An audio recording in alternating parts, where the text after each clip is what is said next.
Students, आज हम discuss करेंगे प्रॉब्लम्स ऑन इलेक्ट्रोस्टैटिक फील्ड्स। इससे पहले के भी 5 to 6 to 7 लेक्चर्स में हमने प्रॉब्लम ही डिस्कस की हैं इलेक्ट्रोस्टैटिक फील्ड्स के ऊपर। आज हम कुछ और प्रैक्टिस प्रॉब्लम डिस्कस करने वाले हैं इलेक्ट्रोस्टैटिक फील्ड्स के ऊपर। तो आज की जो प्रॉब्लम्स होंगी ना, वो बेसिकली आपकी कहीं ना कहीं एनर्जी से रिलेटेड होंगी। तो यहां पर अगर आप फर्स्ट प्रॉब्लम देखेंगे तो आपको यहां पर मेंशन है point charges q1 q2 q3 q4 are positioned one at a time in that order at 0, 0, 0, 1, 0, 0, 0, 0, minus 1, 0, 0, 1. Calculate the energy in the system after each charge is positioned. तो हमने जो energy density वाला concept study किया हुआ है ना, वही concept यहां पर यूज होने वाला है। तो अगर उस कंसेप्ट को हम याद करें एक बार, तो वहां पर हम लोगों ने यह सीखा था कि जब स्टार्ट में आप कोई भी चार्ज प्लेस नहीं करते हैं, तो स्टार्ट में जब आप फर्स्ट चार्ज प्लेस करने के लिए जाएंगे तो वहां पर जो एनर्जी होगी वो टोटल क्या होगी, आपकी जीरो होगी जब आप फर्स्ट चार्ज को प्लेस करने जाएंगे, क्योंकि वहां पर पहले से कोई चार्ज प्रेजेंट नहीं है तो कोई वर्क डन नहीं होगा। पॉइंट क्लियर है? अगर आपको थ्योरी याद नहीं भी है तो एक बार आप थ्योरी को रिवाइज कर लीजिए, और जो मैंने न्यूमेरिकल भी कराया है ऑलरेडी उस थ्योरी के बाद उसको भी रिवाइज कर लीजिए, आपको बहुत अच्छे से समझ में आ जाएगा। तो यहां पर अगर हम सॉल्यूशन पार्ट में जाएं तो आप ध्यान से समझने की कोशिश करो। आपको बोल रहा है point charges, 4 point charge given है, are position one at a time in that order. Order को ध्यान रखिए, इन दैट ऑर्डर मतलब जैसे हैं वैसे वैसे प्लेस किए जा रहे हैं वन बाय वन। तो पहला क्या है आपका 0, 0, 0 पे कौन प्लेस किया जा रहा है, 1 नैनो कूलम। ठीक है ना, ये रिस्पेक्टिवली है आपका, ये पॉइंट ध्यान रखिएगा। तो यहां पर जब आप 1 नैनो कूलम को प्लेस करेंगे, मैं W1 W2 W3 W4 ऐसा लेकर चलूंगा, तो जब आप 1 नैनो कूलम को प्लेस करेंगे तो जो एनर्जी होगी वो आपकी कितनी होगी, 0 joule. Calculate energy in the system after each charge is position. तो फर्स्ट चार्ज को प्लेस करने के बाद जो एनर्जी होगी आपकी वो क्या होगी, 0 जूल होगी। जब आप सेकेंड चार्ज को प्लेस करने के लिए जाओगे तो एक बात आपको क्लियरली माइंड में रखनी होगी कि जो फर्स्ट चार्ज है वो ऑलरेडी आपका प्लेस हो चुका है। ये पॉइंट आपको ध्यान में रखना होगा। फर्स्ट चार्ज जब ऑलरेडी प्लेस हो चुका है तो यहां पर अब कोई ना कोई एनर्जी जरूर होगी, क्योंकि कोई ना कोई वर्क डन जरूर होगा। तो आप यहां पर ध्यान से अंडरस्टैंड करो, मैंने आपको जो फॉर्मूला लिखाया था, मैंने आपको फॉर्मूला क्या लिखाया था, जब आप Q2 के कारण निकाल रहे हो तो आप पहले लिखोगे Q2, ठीक है, और उसके बाद आपको अब क्या लिखना पड़ेगा, आपको अब लिखना पड़ेगा V21। V21 का मतलब क्या है कि वोल्टेज, ठीक है, एट पॉइंट दिस 1, 0, 0 जहां पे आप सेकेंड चार्ज को प्लेस करना चाहते हो। देखो ये फर्स्ट चार्ज का पॉइंट है, ये सेकंड चार्ज का, ये थर्ड चार्ज का, और वो लास्ट वाला फोर्थ चार्ज का। तो जहां सेकंड चार्ज को प्लेस करना चाहते हो उस पॉइंट पे potential due to first charge, क्योंकि फर्स्ट चार्ज यहां पर पहले से है, दैट्स व्हाई मैंने लिखा है V21। ठीक है, फर्स्ट चार्ज जो है Q1 वो ऑलरेडी इस पॉइंट पे आ चुका है, जिसके कारण आपको पोटेंशियल मिलेगा। ठीक है, तो potential on this due to first charge. तो यहां पर अब अगर आप देखोगे W2 को प्लेस करने पर, बेसिकली Q2 को प्लेस करने पर जो W2 आपको एनर्जी मिलेगी वो कितनी मिलेगी, देखो Q2 की वैल्यू कितनी है, -2 इंटू 10 की पावर -9, और यहां से अगर आप देखोगे V21 तो Q कौन सा Q, फर्स्ट वाला जो आपने प्लेस कर रखा है ऑलरेडी, कितना है 10 की पावर -9, 1 नैनो कूलम है ना। फॉर्मूला मैं आपको याद दिला देता हूं, Q/4 pi epsilon not R होता है ना, वोल्टेज का फॉर्मूला हमें याद होना चाहिए पॉइंट चार्ज के कारण।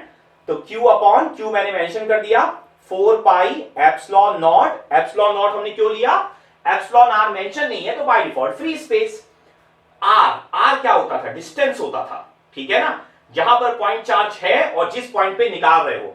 तो यहां पर V21 है ना, मतलब पॉइंट चार्ज तो आपका Q1 है जो कि इस पॉइंट पे है, और निकाल कहां पर रहे हो, इस पॉइंट पे। तो आप क्या मेंशन करोगे यहां पर, देखो ध्यान से, R मतलब इन दोनों के बीच का डिस्टेंस। तो बहुत ही ज्यादा इजी है, डायरेक्ट आप देखो डिस्टेंस निकालने के लिए मैंने हमेशा बोला है आपको कि आप पहले डिस्टेंस वेक्टर निकाल लो और उसका मॉड ले लो। तो जिस पे निकालना है दिस माइनस दिस, जिस पे निकालना है माइनस जिस पे पॉइंट चार्ज है, तो कितना होगा 1 - 0 इंटू AX 0 माइनस 0, 0 माइनस 0, ए वाई ए जेड की कंपोनेंट 0 है, तो सिर्फ और सिर्फ कितना मिल रहा है 1ax, उसका मॉड क्या हो जाएगा 1, तो r की वैल्यू आपकी आ गई यहां पर 1। तो यहां से अब अगर आप कैलकुलेशन अपना कंप्लीट कर लो तो ध्यान से देखो, -2 इंटू 10 की पावर -18, 4 पाई इंटू 8.854 इंटू 10 की पावर -12। हमें एप्सिलॉन नॉट की वैल्यू अब एटलीस्ट याद रखनी है, ठीक है ना, हमने बहुत बार प्रैक्टिस कर ली है। तो 10 की पावर -12 ऊपर चला जाएगा और यहां से 2 और 2 कैंसिल, तो 2 बचेगा। तो 10 की पावर -12 जब ऊपर जाएगा तो 10 की पावर -18 इंटू 10 की पावर +12, तो कितना बचेगा 10 की पावर -6 अपॉन 2 इंटू 8.854। तो ये आपकी सिचुएशन बनेगी। इसको मैं आपको कैलकुलेटर से कैलकुलेट करके दिखा देता हूं, क्योंकि क्या है ना, हमें हर एक के बाद वैल्यू कैलकुलेट करनी है, तो बेटर रहेगा कि हम एग्जैक्ट वैल्यू ही जान लें, ठीक है। तो मैं कैलकुलेटर से आपको कैलकुलेट करके शो कर देता हूं। तो यहां से अब अगर मैं आपको कैलकुलेटर से कैलकुलेट करके दिखा दूं तो आप देखिए 1 डिवाइड बाय 2 डिवाइडेड बाय 8.854, और इसके अलावा एक और पॉइंट है जो हम मिस कर रहे हैं, ये पाई। आप डिवाइड बाय पाई भी मेंशन कर दो, तो डिवाइड बाय पाई, तो ये आंसर आ रहा है 0.01797, ठीक है। तो यहां पर आंसर आया 0.01797 इंटू 10 की पावर -6। तो यहां पर अगर मैं से ऐसा कुछ मेंशन कर दूं, मींस अगर मैं इसको 1000 से मल्टीप्लाई करूं तो यहां पे 10 की पावर -3 से मल्टीप्लाई करना पड़ेगा। तो अगर आप इसको 1000 से मल्टीप्लाई करते हो तो आंसर आएगा 17.97, और यहां पर 10 की पावर -3 से मल्टीप्लाई करने के बाद हो जाएगा 10 की पावर -9, तो ये हो जाएगा नैनो जूल। पॉइंट क्लियर है? इसको अप्रोक्सीमेटली आप देख सकते हो 18 नैनो जूल। ये समझ में आ गया? तो यहां पर अब आपको अंडरस्टैंड क्या करना पड़ेगा, देखो यहां पर बोला है calculate the energy in the system after each charge is position. तो आपको ये पॉइंट यहां पर अंडरस्टैंड करना पड़ेगा कि ईच चार्ज इज पोजीशन, मतलब यहां पर जो आपने अभी कैलकुलेट किया है W2, वो आपका ओवरऑल आंसर नहीं है। आपको ये देखना है कि जब आपने फर्स्ट चार्ज को पोजीशन किया था तो आंसर आया था 0 जूल। जब आपने सेकंड चार्ज को पोजीशन कर दिया है तो समझना पड़ेगा कि फर्स्ट चार्ज ऑलरेडी पोजीशनड है, तो जो आंसर होगा सेकंड चार्ज को पोजीशन करने के बाद मैं इसको ऐसा मेंशन करूंगा W2 टोटल, ठीक है। W2 टोटल का मतलब क्या होगा कि फर्स्ट चार्ज और सेकंड चार्ज दोनों के कारण, तो 0 + 18 या 0 + 17.97, तो आंसर क्या हो जाएगा 17.97 जूल, नैनो जूल। देखो है आंसर भले ही 0, लेकिन हर बार 0 नहीं आएगा ना, तो आपको सिचुएशन क्लियर होनी चाहिए कि हम कैसे कैलकुलेशन यहां पर परफॉर्म कर रहे हैं। पॉइंट समझ में आ गया अच्छे से? अब आप देखो थर्ड अगर आप देखोगे W3 का मतलब सिर्फ इतना है कि अभी मैं सिर्फ 3 के प्लेस होने के कारण कैलकुलेशन कर रहा हूं, उसके बाद मैं सबको ऐड कर दूंगा तो होगा कि तीनों जब एक साथ है तो कितनी है एनर्जी, ठीक है। मतलब फाइनल आंसर W3T ही होगा। अभी मैं सिर्फ W3 आपको कैलकुलेट करके दिखा रहा हूं, तो आप देखिए कितना होगा। इसको आप लिखोगे Q3 V31 plus Q3 V32। इस बात को अंडरस्टैंड करना होगा कि जब आप W3 की बात करते हो, मतलब जब आप चार्ज 3 को प्लेस करते हो तो ऑलरेडी चार्ज 1 और 2 प्लेस है, तो जो पॉइंट पे आप प्लेस करना चाहते हो, किस पे प्लेस करना चाहते हो 0,0,-1, तो उस पॉइंट पे पोटेंशियल लगेगा ड्यू टू पॉइंट 1 पे जो चार्ज आपने प्लेस कर दिया है 1 नैनोकूलम, और जो पॉइंट 2 पे चार्ज प्लेस कर दिया है -2 नैनोकूलम। इन दोनों पॉइंट पे जो चार्ज है ना, पॉइंट चार्ज है, उनके कारण इस पॉइंट पे जो पोटेंशियल लगेगा, पॉइंट नंबर 3 की अब आप बात कर रहे हो, वो है यहां पर V31 और V32। देखो एनर्जी का फॉर्मूला क्या होता है, QV ही होता है ना। हमने यहां पर भी देखो क्या यूज किया था, Q इंटू V, लेकिन कौन सा Q कौन सा V, ये इंपॉर्टेंट बात है। तो कौन सा Q जो अभी आप प्लेस कर रहे हो, मतलब Q3, लेकिन कौन सा V जो Q1 और Q2 के कारण इस पॉइंट पर होगा। ये पॉइंट आप अंडरस्टैंड कर पा रहे हो अच्छे से? तो आप समझो Q3 कितना है, 3 इंटू 10 की पावर -9, कॉमन ले लेते हैं हम लोग Q3 को दोनों से। V31 मतलब 1 के कारण 3 पर, तो 1 मतलब क्या है 1 नैनोकूलम, 10 की power -9, 4 pi epsilon not R। R मतलब सिंपल डिस्टेंस, किसके किसके बीच की। मैंने क्या सिखाया आपको, इस पे निकाल रहे हो पोटेंशियल थर्ड वाले पे, ड्यू टू दिस पॉइंट 1 के कारण, ठीक है ना। V31 देखो आपने लिखा है, तो 3 पे निकाल रहे हो ड्यू टू 1, मतलब दिस माइनस दिस, तो 0 माइनस 0 इंटू ए एक्स 0 हो गया, 0 माइनस 0 इंटू ए वाई 0 हो गया, -1 माइनस 0 तो -1 ए जेड आएगा, और -1 ए जेड मतलब माइनस ए जेड का मॉड कितना होगा आप बताओ। माइनस ए जेड का मॉड 1 ही होगा ना। मॉड क्या होता है, under root capital A X का square plus capital A Y का square plus capital A Z का स्क्वायर। तो चूंकि ए एक्स और ए वाई के कंपोनेंट 0 हैं तो वो दोनों 0 हो गए, कैपिटल ए एक्स और कैपिटल ए वाई, और अंडर रूट में क्या बचा, कैपिटल ए जेड का स्क्वायर, तो -1 का स्क्वायर 1 हो जाएगा, उसका अंडर रूट क्या बचेगा, 1 ही बचेगा। ठीक है, ये चीजें हम बहुत डिटेल में अंडरस्टैंड कर चुके हैं। तो यहां पर आंसर आएगा 1। फिर देखो V32 मतलब ये आपका -2 इंटू 10 की पावर -9 डिवाइड बाय देखो कितना होगा 4 पाई एप्सिलॉन नॉट r। तो 3 मतलब इस पॉइंट पे निकाल रहे हो ड्यू टू दिस 3 2, तो 0 माइनस 1 माइनस ए एक्स, 0 माइनस 0 0 माइनस 1 माइनस 0, तो यहां पर कितना हो जाएगा माइनस ए जेड। मैं फिर से रिपीट कर देता हूं, 0 माइनस 1 माइनस ए एक्स, ए वाई वाला 0 हो गया, और ये क्या बचा माइनस ए जेड, तो ये बचेगा minus A x minus A Z. ठीक है, तो अंडर रूट -1 का स्क्वायर प्लस -1 का स्क्वायर कितना बचेगा, अंडर रूट 2। ठीक है, तो यहां पर आप अंडर रूट 2 मेंशन कर दोगे।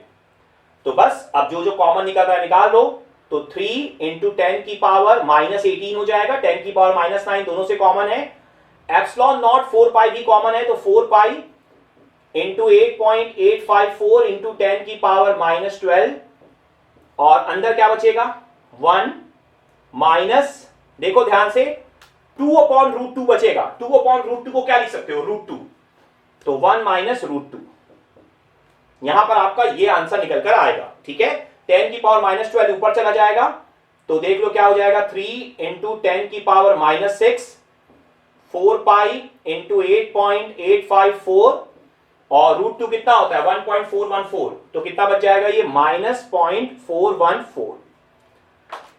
यहां तक अच्छे से पूरी तरीके से आपको क्लियर हो गया है। ठीक है, एक और बात यहां पर अगर आप थोड़ा ध्यान से अंडरस्टैंड करते, तो ये जो W2 थी आपकी, W2 में देखो जब आपने Q2 की वैल्यू पुट की थी तो माइनस में थी ये वैल्यू, तो इसका मतलब यहां पर भी सारे आंसर आपके किस में आ रहे थे, माइनस में। ठीक है, तो ये फाइनल आंसर भी किसमें होगा आपका, माइनस में, 0 प्लस -17.97, तो ये आंसर आपका किसमें था, -17.97 नैनो जूल था। इस पॉइंट को ध्यान रखना, ठीक है ना, माइनस प्लस को भूलना नहीं है आपको, साइन पूरे लेकर चलने हैं साथ में, यहां पर भी माइनस ही आ जाएगा। तो यहां पर अब आप देखो यहां पर माइनस क्यों आया, क्योंकि ये 1 माइनस रूट 2 था और ये वैल्यू माइनस हो गई, ये माइनस नहीं था, ये तो 3 नैनो कूलम प्लस में था। तो यहां पर अगर मैं कैलकुलेशन दिखा दूं तो देखो 3 divided by 4 divided by pi divided by 8.854, और कुछ रहता है आपका इंटू रहता है 0.414, तो ये वैल्यू आपकी निकल कर आ रही है माइनस में 0.01162 इंटू 10 की पावर -6। इसको अगेन अगर आप 1000 से मल्टीप्लाई करते हो तो ये वैल्यू हमारी निकल कर आती है 11.62 नैनो जूल, क्योंकि जब आप 1000 से मल्टीप्लाई करोगे तो 10 की पावर -3 से भी मल्टीप्लाई करोगे, तो आंसर कितना आ गया, माइनस को नहीं बोलना है, -11.62 नैनो जूल। अब यहां पर जो हमारा आंसर आया है, मैंने क्या बोला कि ये सिर्फ आपने 3 के कारण निकाला है, लेकिन आपको ये बताना है कि जब थर्ड वाला भी प्लेस हो गया तब क्या है एनर्जी सिस्टम में।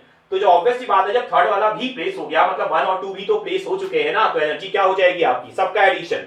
तो W2T तक हम निकाल चुके थे -17.97, तो अगर हम दोनों को ऐड कर दें तो 17.97 प्लस 11.62, ये आंसर आपका आ रहा है 29.59 माइनस में नैनो जूल। तो ये आपने यहां पर अचीव कर लिया है W3T। अब लास्ट हमें अचीव करना है W4T। तो आप देखो जब आप W4T की बात करते हो ना, तो एक्चुअल में आपको अचीव क्या करना है, आपको यहां पर पहले W4 निकालना होगा। W4 कितना हो जाएगा आपका Q4, जैसे यहां से अगर Q3 कॉमन ले लेते वैसे ही मैं Q4 कॉमन ले लेता हूं, V41 V42 V43, मतलब जो 1 2 3 ऑलरेडी प्लेस हो चुके हैं उनके कारण आपके पोटेंशियल।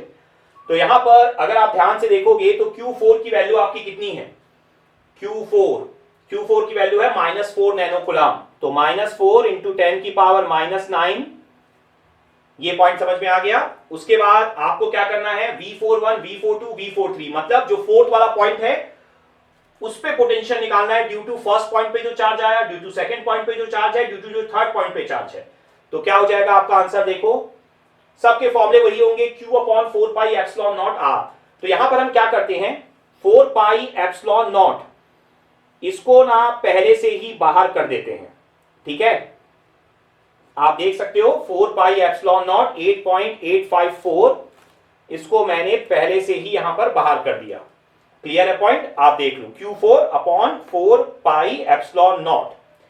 तो यहां पर जब हम लोगों ने 4πε0 को बाहर कर दिया, उसके बाद की सिचुएशन हमारी क्या है, अंदर क्या बचेगा, अंदर हमारा बचेगा, हमारा फॉर्मूला क्या था, Q/4πε0R ना, ये वाला Q दूसरा है, ये तो Q4 है, पोटेंशियल वाला Q दूसरा होगा ना। यहां पर फोर्थ पॉइंट पे निकालना है due to first point charge, V41 है, तो 1 वाला होगा Q। तो Q/4πε0R होना था, तो 4πε0 बाहर कर दिए, तो क्या बचा, Q/R। तो Q/R मतलब 10 की पावर -9 डिवाइडेड बाय R। तो R डायरेक्ट कैलकुलेट ही करेंगे हम लोग, इतनी सारी प्रैक्टिस कर चुके हैं ऑलरेडी। तो 4-1 मतलब फोर्थ पॉइंट पे ड्यू टू फर्स्ट पॉइंट, तो कितना हो जाएगा देख लो, 0 0 0 0 सेम है, तो 1 - 0 मतलब क्या बचेगा, AZ, AZ का मॉड क्या होगा 1। फिर V42, 42 को देखो सेकंड वाला डिवाइडेड बाय R, क्योंकि 4πε0 बाहर है, तो सेकंड वाले की वैल्यू कितनी है देखो, -2 नैनो कूलम, तो उसको डायरेक्टली यहां पर माइनस कर दो, -2 इंटू 10 की पावर -9 डिवाइडेड बाय R। तो V42 है, फोर्थ पॉइंट पे अचीव करना है, तो देखो फोर्थ पॉइंट ये है, सेकंड वाला पॉइंट ये है, तो 0 - 1 -AX, 0 - 0 0, 1 - 0 प्लस AZ, तो -AX plus AZ under root -1 का स्क्वायर प्लस 1 का स्क्वायर, अंडर रूट 2 ही होगा, ठीक है ना। तो यहां पर मेंशन कर दो √2। और फिर एट लास्ट आपको क्या करना है, देखो V43 मतलब थर्ड पॉइंट के कारण फोर्थ पॉइंट पे, तो पहले तो आप Q3 पुट कर दो, प्लस है 3 इंटू 10 की पावर -9 डिवाइड बाय, देखो कितना होगा R, तो this minus this 0, this minus this 0, 1 minus of -1 2, तो 2AZ का मॉड क्या हो जाएगा, 2 ही हो जाएगा, तो यहां पर आप पुट कर दोगे 2। तो ये आपकी पूरी की पूरी यहां पर सिचुएशन निकल कर आ गई है, इसे बस हमें कैलकुलेट करना है, हमारा आंसर आ जाएगा, ठीक है। तो आप देखो ध्यान से, अब जो भी आपकी W4 की वैल्यू निकल कर आएगी, यहां से देखो एक एक 4 तो कैंसिल कर दो, 10 की पावर -12 ऊपर जाएगा, तो 10 की पावर +12 बनेगा, लेकिन यहां से सबसे देखो 10 की पावर -9 कॉमन है, तो बाहर 10 की पावर -18 होता, मतलब कितना बचेगा, 10 की पावर -6। उसके बाद डिवाइड में कितना बचेगा, पाई इंटू 8.854, ये सिचुएशन आपकी बनेगी, ये आपको क्लियरली विजिबल है। उसके बाद आप देखो नेक्स्ट सिचुएशन आपकी कितनी बचेगी अंदर में, ये बचेगा 1 माइनस √2, 2/√2, और यहां पर बचेगा 3/2 मतलब 1.5। तो ये आपका पूरा का पूरा आंसर आ रहा है, इसे मैं कैलकुलेट करके शो कर देता हूं, देखो ध्यान से, 1 divided by pi divided by 8.854 into 1 plus 1.5 मतलब 2.5 माइनस 1.414, तो ये आपका आंसर आ रहा है 0.039। इसको भी अगेन हम 1000 से मल्टीप्लाई कर देते हैं, तो ये आंसर आपका आएगा 39। मैं यहां मेंशन कर रहा हूं W4 का आंसर है लगभग 39 नैनो जूल। माइनस प्लस एक बार चेक कर लेते हैं हम लोग।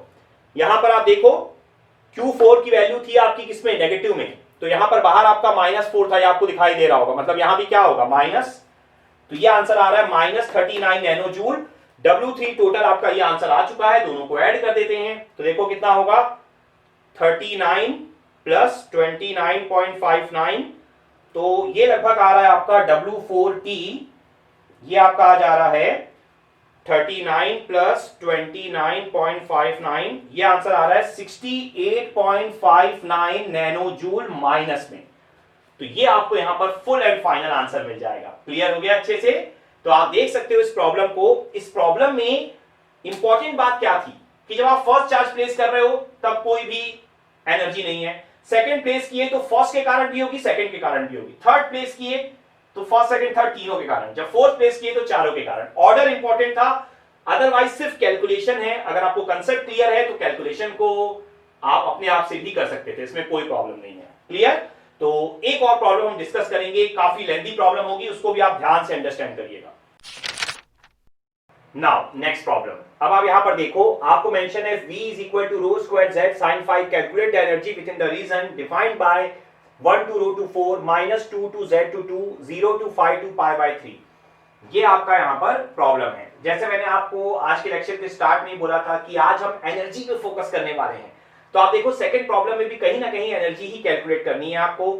आप देखो यहां पर आपको ना v गिवन है और रीजन आपको गिवन है ये, तो आपको क्लियरली समझ में आ रहा होगा कि ये आपका सिलेंड्रिकल कोऑर्डिनेट सिस्टम से रिलेटेड प्रॉब्लम है।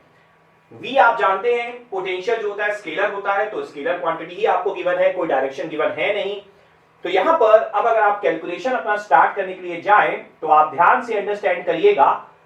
आप देखिए यहां पर जो आपका कैलकुलेशन होगा, आपको अगर v गिवन है और अगर आपको यहां पर एनर्जी कैलकुलेट करनी है, ठीक है, आपको रीजन गिवन है, देखिए रो फाई जेड सबकी लिमिट आपको मेंशन है, तो v का यूज करके सबसे पहले आप ऐसा क्या अचीव कर लें कि एनर्जी आप निकाल सकें। तो आप समझिएगा एनर्जी का जो फॉर्मूला होता है आपका, बेसिकली अगर मैं पहले एनर्जी डेंसिटी की बात करूं, ठीक है, WD नाम दे देता हूं मैं, ये आपका होता है हाफ एप्सिलॉन E का स्क्वायर। जहां पर ये जो मैंने E मेंशन किया है वो मॉड ऑफ E होता है। ध्यान रखिएगा मैंने इसका भी पूरा डेरिवेशन करा रखा है एनर्जी डेंसिटी वाले टॉपिक में, ठीक है, हमने पूरा डेरिवेशन किया है। हाफ एप्सिलॉन E का स्क्वायर आता है, जहां E जो है वो वेक्टर नहीं है, वो मॉड है, मॉड वेक्टर का मॉड है, तो वेक्टर के मॉड का स्क्वायर है।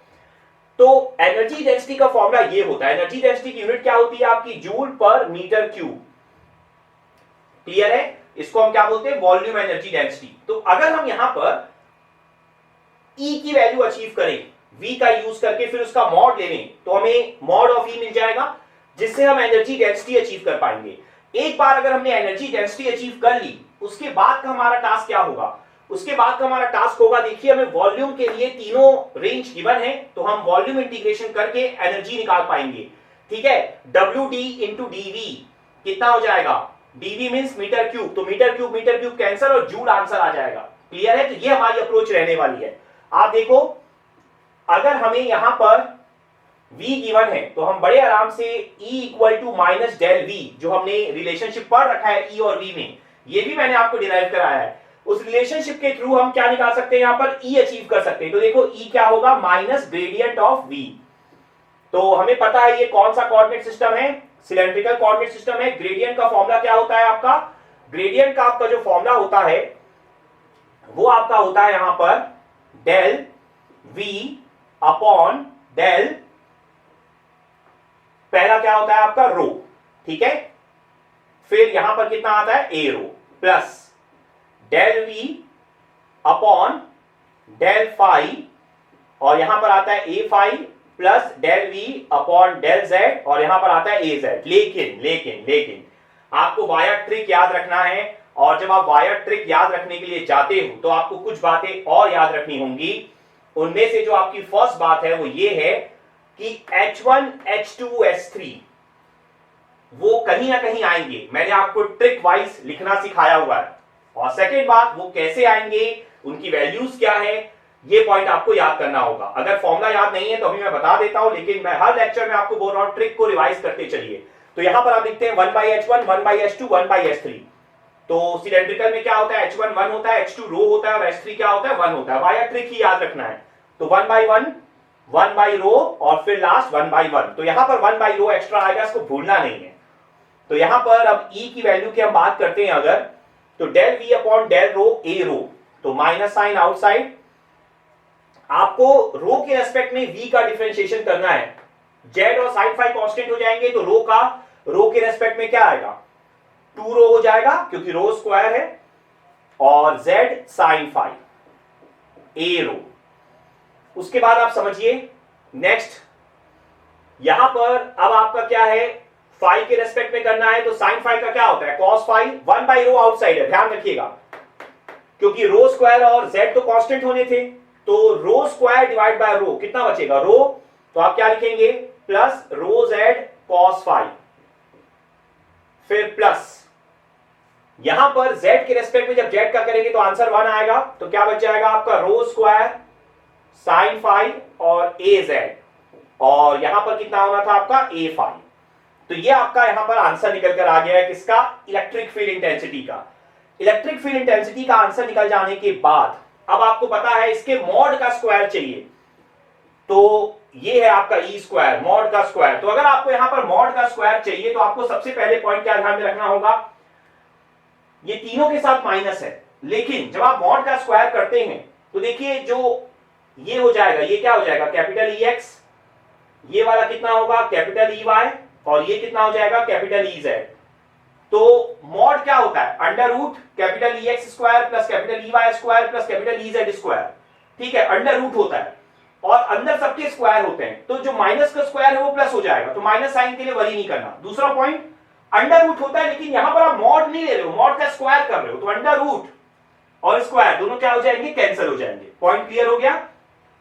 तो यहां पर आप क्या मेंशन करोगे, देखो 4 rho square Z square sine square phi plus rho square Z square cos square phi plus, अब आप क्या मेंशन करोगे, रो की पावर 4 साइन स्क्वायर फाई, ये आपका आ जाएगा मॉड ऑफ ई का स्क्वायर। आप चेक कर सकते हो, मैं फिर से पूरी तरीके से मेंशन कर देता हूं। पहले आपने यहां पर रो फाई और जेड के रेस्पेक्ट में डिफरेंशिएशन किया, रो के रेस्पेक्ट में किया तो यहां क्या बचा आपका 2 रो जेड साइन फाई, इसका स्क्वायर किया तो 4 rho square Z square sine square phi.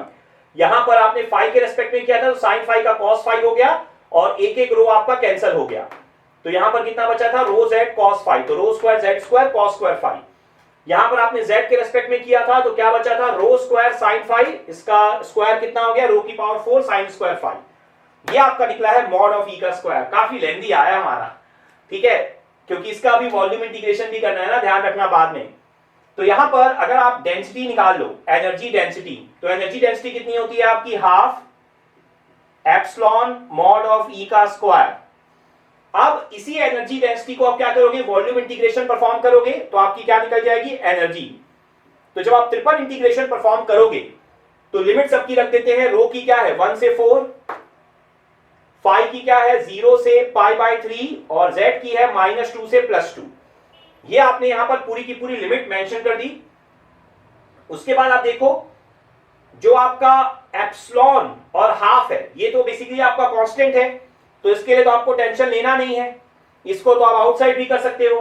Main क्या है, मॉड ऑफ ई का स्क्वायर जो आपने यहां पर अचीव किया है, इसको आप यहां पर पुट कर दो तो कितना हो जाएगा, 4 rho square Z square sine square phi plus rho square Z square cos square phi plus rho की पावर 4 साइन स्क्वायर फाई।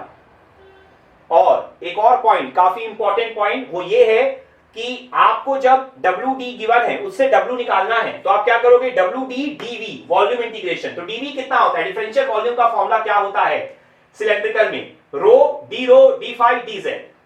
ये भी आपको वायर ट्रिक ही याद रखना है, तो आप यहां से मेंशन कर दो रो d फाई dz। तो हमने सारी की सारी चीजें यहां पर मेंशन कर दी है।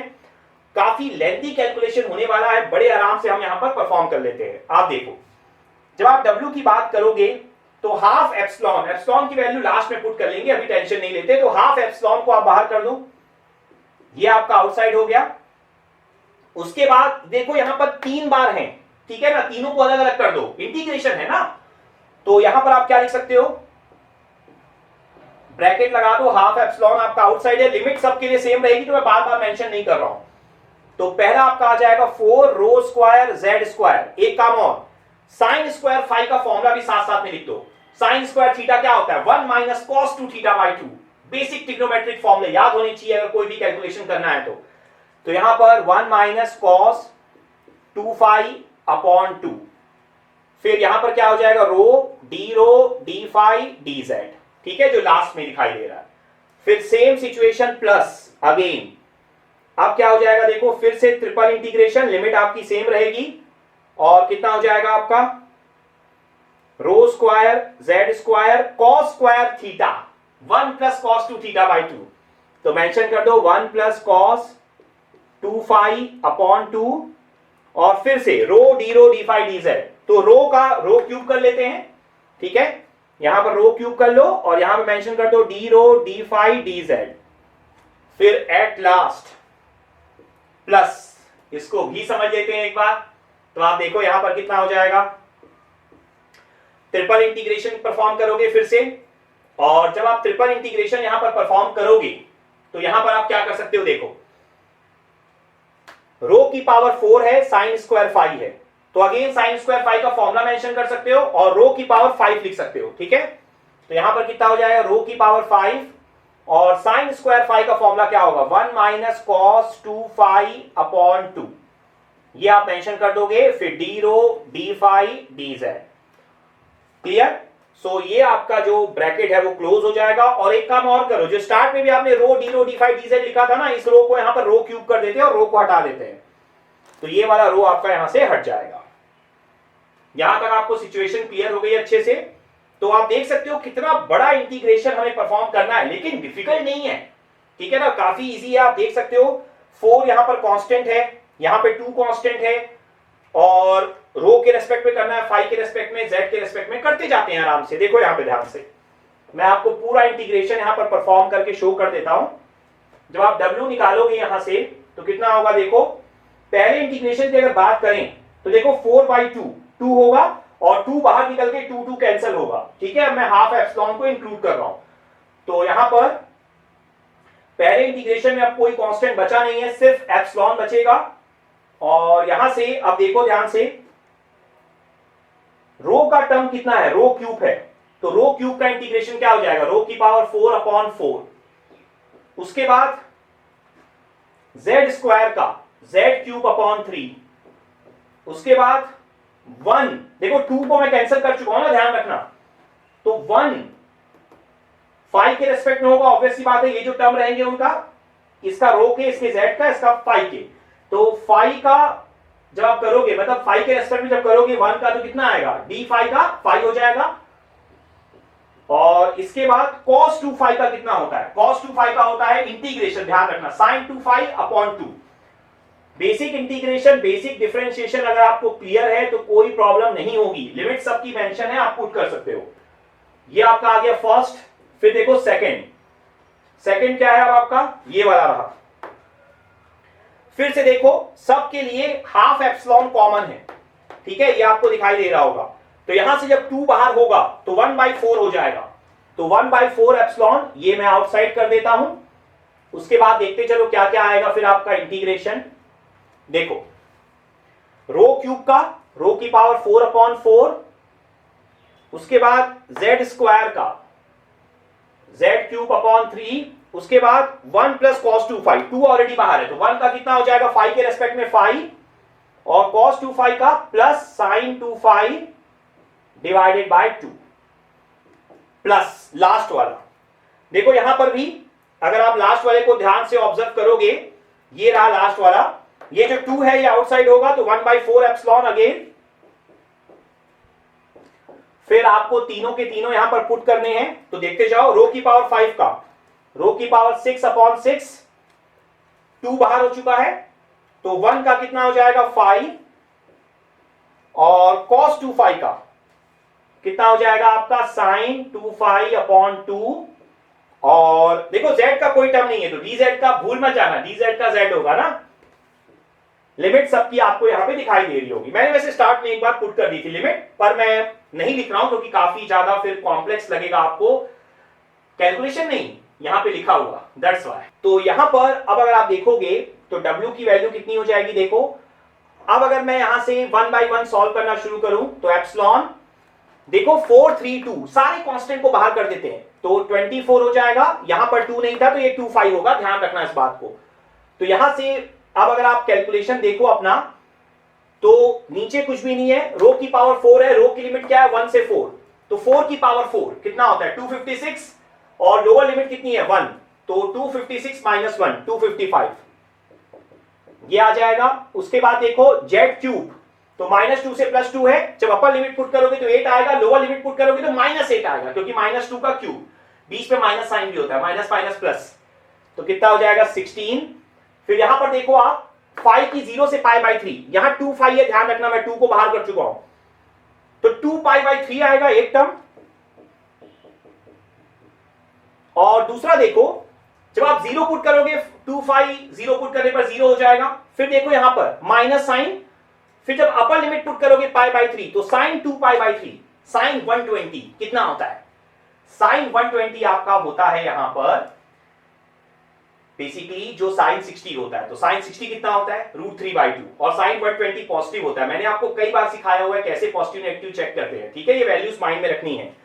तो कितना हो जाएगा √3/2, और साथ में साइन देखो माइनस है क्योंकि माइनस साइन लगा है ना पहले से, और यहां पर भी लोअर लिमिट पुट करने की जरूरत नहीं है, साइन 0 0 होता है। ये आपका फर्स्ट कैलकुलेशन हो गया।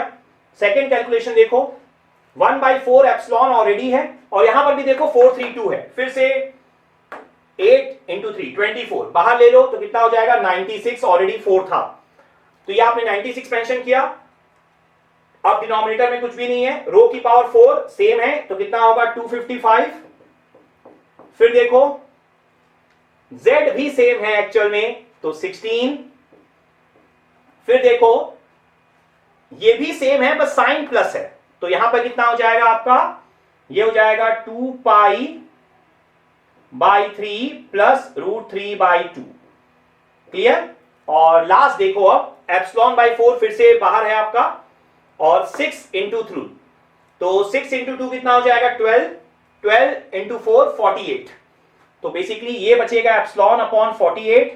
और ब्रैकेट्स में अब देखते चलते हैं, रो की पावर 6 कितना हो जाएगा, देखो ध्यान से 4 की पावर 6, 4 की पावर 6 नहीं समझ में आता ना तो 2 का स्क्वायर की पावर 6, तो 2 की पावर 12, 2 की पावर 10 कितना होता है 1024, ये हमेशा पता होना चाहिए। 2 की पावर 10, 2 की पावर 11 डबल कर दो 2048, 2 की पावर 12 4096, तो यहां पर आप मेंशन करोगे 4096। और फिर जब आप 1 पुट करोगे लोअर लिमिट तो -1 हो जाएगा क्योंकि 1 की पावर 6 तो आपका 1 ही होने वाला है। सारे कांस्टेंट हम ऑलरेडी बाहर कर चुके हैं। फिर आप देखो 2 फाई हो जाएगा क्योंकि 2 मैं बाहर कर चुका हूं, तो 2 फाई देखो फिर से ये तो सेम ही है ना जो ऊपर था, तो इसमें तो कोई चेंज होगा नहीं, तो कितना होगा 2 पाई बाई 3 माइनस √3/2, और at last z upper limit minus lower limit, तो 2 माइनस ऑफ -2 कितना हो जाएगा 4। तो ये आपकी यहां पर पूरी की पूरी सिचुएशन बनकर आएगी। अब ये कैलकुलेशन आप खुद से कर लेना, ठीक है, बहुत ज्यादा ही लेंथी हो चुका है। तो यहां पर अगर आप इस कैलकुलेशन को आप ध्यान से अगर देखने के लिए जाओगे ना तो समझो एप्सिलॉन की वैल्यू आपको पुट करनी होगी 8.854 × 10 की पावर -12, उसके अलावा सिर्फ प्लस माइनस है, उसके बाद मल्टीप्लिकेशन प्लस माइनस, ये आप खुद से कर लेना और ये आपका फाइनल आंसर आ जाएगा एनर्जी का।